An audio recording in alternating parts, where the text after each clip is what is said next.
रिश्तो मीट एक conference room जिते छोकरे छोकरी के एक ॿिए सां मिलाइण लाइ या कची मिसरी जहिड़ा फंक्शन्स तव्हां करे सघो था, उहो भी बिल्कुल फ्री में। पोइ भले तव्हां रिश्तो.com में मेंबरशिप वरती हुजे या न।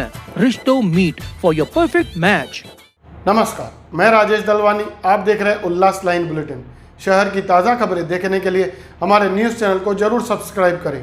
शाही एम्पायर धोखाधयक इमारत के तोड़ने की कार्रवाई के चलते आसपास के घरों का काफ़ी नुकसान हुआ है, जिसके चलते स्थानीय लोगों में गुस्सा भी है तो बेघर होने का डर भी है। जुलाई 2019 में घोषित धोखाधयक इमारत शाही एम्पायर जो अमरधाम चौक ओटी सेक्शन उल्लासनगर कैंप 2 में है, उसे तोड़ने का कार्य शुरू था। स्थानीय लोगों का कहना है कि इस इमारत को तोड़ते समय प्रशासन की तरफ से सही से नियोजन नहीं किया गया था। इसी अनदेखी के चलते इस इमारत के तोड़क कार्रवाई के चलते इमारत का मलबा गिरने से इमारत के पास के घरों का काफ़ी नुकसान हुआ है। घरों के पतरे टूटे हैं, घरों के अंदर के फर्नीचर का भी नुकसान हुआ है। कोई भी हादसा हो सकता था। घरों में महिलाएं, बच्चे, बुजुर्ग रहते हैं। स्थानीय लोगों में गुस्सा भी है तो बेघर होने का डर भी है। शिकायत के बावजूद मनपा अधिकारियों और स्थानीय लोक प्रतिनिधियों का ध्यान इस तरफ नहीं होने का आरोप लगाते हुए मनपा प्रशासन पर कार्रवाई की मांग को लेकर समाज सेविका सरिता खान चंदानी जी और काजल मूलचंदानी जी के साथ शाही एम्पायर के आसपास के रहवासी उल्लासनगर पुलिस स्टेशन पहुंचे और काफ़ी हंगामे के बाद उल्लासनगर पुलिस स्टेशन में प्रभाग समिति 2 के प्रभाग अधिकारी तुषार सोनावने और ठेकेदार मोहम्मद जलील खान के ऊपर मामला दर्ज किया गया है।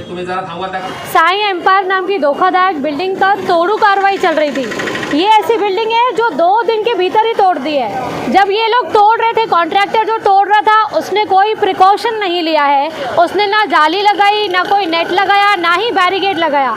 स्थानीय रहवासी वहाँ पे उनको बोल रहे थे कि कुछ भी हो सकता है, हमारे घर टूट सकते हैं, और इन लोगों को बोला गया था कि आप बाहर रहिए, तो ये लोग बाहर रहे।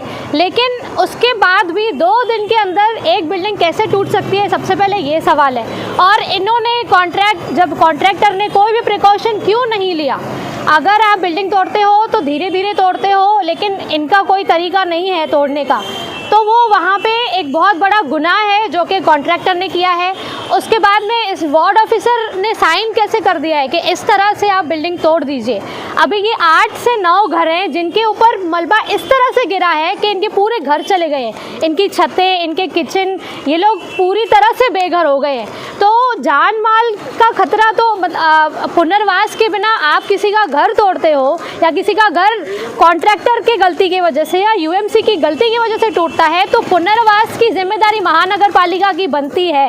और अगर महानगर पालिका को ही इनको कंपेंसेशन भी देना चाहिए, इनकी छतें पूरी तरह से, इनके घरों को मरम्मत करा के देना चाहिए। और इसी कारण मैं इन सबको पुलिस स्टेशन लेके आई हूँ कि महानगर पालिका पे भी कार्रवाई होनी चाहिए, जो वार्ड ऑफिसर है उस पर भी कार्रवाई होनी चाहिए और कॉन्ट्रैक्टर पे भी कार्रवाई होनी चाहिए। और जब तक कंप्लेंट नहीं होती है, कार्रवाई नहीं होती है, ये लोग यहाँ से नहीं हटेंगे।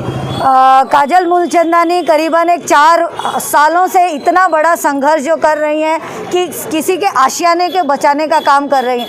आज जब मुझे पता चला कि काजल मूलचंदानी यहाँ पर आई हैं और हमारे ये जो भाई बहन हैं, ये एक अजीबोगरीब कहानी मुझे समझ में नहीं आ रही है। मैं कानूनी जानकार हूँ, लेकिन ये कानून मैं समझ ही नहीं पा रही हूँ कि ये तुषार सोनावने जो हैं एक युवा बहुत पढ़े लिखे वार्ड ऑफिसर है, उन्होंने एक ऐसी नोटिस इन लोगों को दी जो शाही एम्पायर बिल्डिंग के आसपास आगे पीछे रहते हैं। ये ठीक है कि उन्होंने एक धोखाधयक बिल्डिंग को तोड़ दिया, लेकिन तोड़ने के तरीके होते हैं और जो कॉन्ट्रैक्टर को कॉन्ट्रैक्ट दिया जाता है, जिस तरह से तुषार साहब ने इस नोटिस को साइन किया है, तो पूरी की पूरी जिम्मेदारी तुषार सोनावने की सुपरविजन करने की।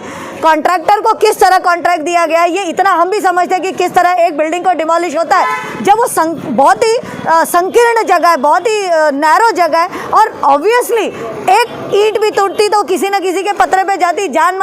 ये कहीं कोई मुझे तो महाराष्ट्र कॉर्पोरेशन एक्ट ही नहीं समझ में आ रहा है कि किस कानून के अंतर्गत हमारे इन भाई बहनों को, हमारे बुजुर्गों को, हमारे इन छोटे छोटे बच्चों को, हमारे बीमार सिटीजन्स को ये कह दिया गया कि आप सुबह 9 से 6 बजे तक ये बाहर रहिए। ये तो किसी के भी मौलिक अधिकारों का हनन है। आप किसी को कैसे कह सकते हो कि आप उनके घर से बाहर रहिए?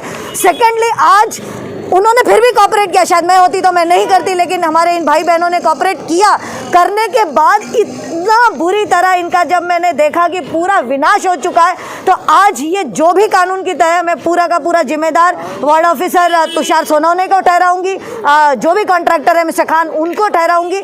अब जिस कानून के अंतर्गत इन्होंने इस तरह से एक हिटलर शाही वाला एक नोटिस इन भाई बहनों को दिया, उसी कानून से ये कंपनसेशन देना ही पड़ेगा, नहीं तो काजल के साथ जिस भी हद तक जाना पड़े मैं अपने इन भाई बहनों को न्याय दिलाने की पूरी कोशिश करूंगी।